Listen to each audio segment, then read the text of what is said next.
Hello, my name is Jeff S., and we're going to talk about electronic textbooks. Are they any good? That's a horrible research question. Let's see if we can't do a little better. But let's make sure we know we're talking about electronic books using technology to reproduce the words on a computer screen that you would otherwise see on a printed page. Ebooks are lighter, they're weightless, really, can be synchronized across multiple devices, but it lacks the kind of the feel of a physical book that a lot of us are used to. We've been using ink on paper for hundreds, thousands of years, and electronic books are a very recent phenomenon, and we mostly have less experience with that. But does it matter? Are ebooks and paper books merely different forms of the same thing? This study proposes to compare the media forms.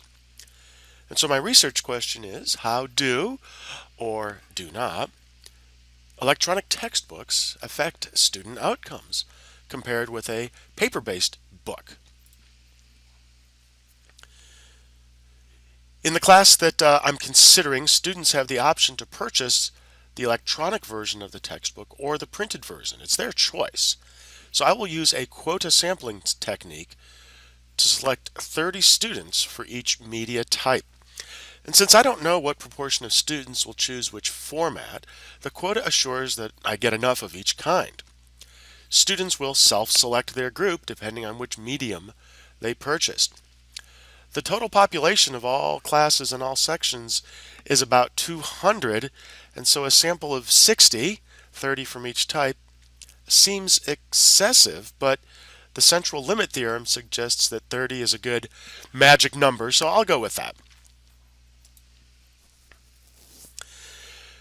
So for the students in the sample, their homework, quizzes, and exam grades will be collected through the learning management system, and upon completion of the semester, statistical analyses will be conducted on all of the scores for each group. This is a good technique because other variables can be eliminated. Students will have the same lectures, the same instructors, the same homework, same quizzes and exams. The only variation is the dependent variable, the textbook media format. Now, there still may be confounds. Perhaps those who choose a particular medium are similarly skilled or not. In other words, maybe medium choice is in fact a proxy for some other variable. Depending on the outcome of this study, that question might merit further research. Upon completion of the semester, participants will be given a follow-up questionnaire with the hope of uncovering underlying trends or motivations. These questions will be answered with a Likert style 1 to 5 agree, disagree score as shown on the screen here. And the questions I propose to ask are, did you like the textbook? Was it easy to use? Are you happy with your choice? Are you happy with the price? And do you think it'll be useful later on? Reliability and validity can be assured because the coursework has already been developed. Professors, instructional designers, industry partners, and the Department of Education all vet the content to ensure satisfactory coverage of the material and that assessments are valid. So we should assume then that reliability and validity have already been sorted out. For each assignment in the class, whether a quiz, exam, or a homework project, an independent samples t-test will be conducted to compare the means among the two groups.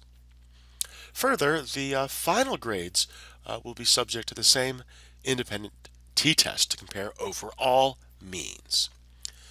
Answers to the previous Likert-style questions will be tabulated to calculate a mode, mean, and median to look for any trends.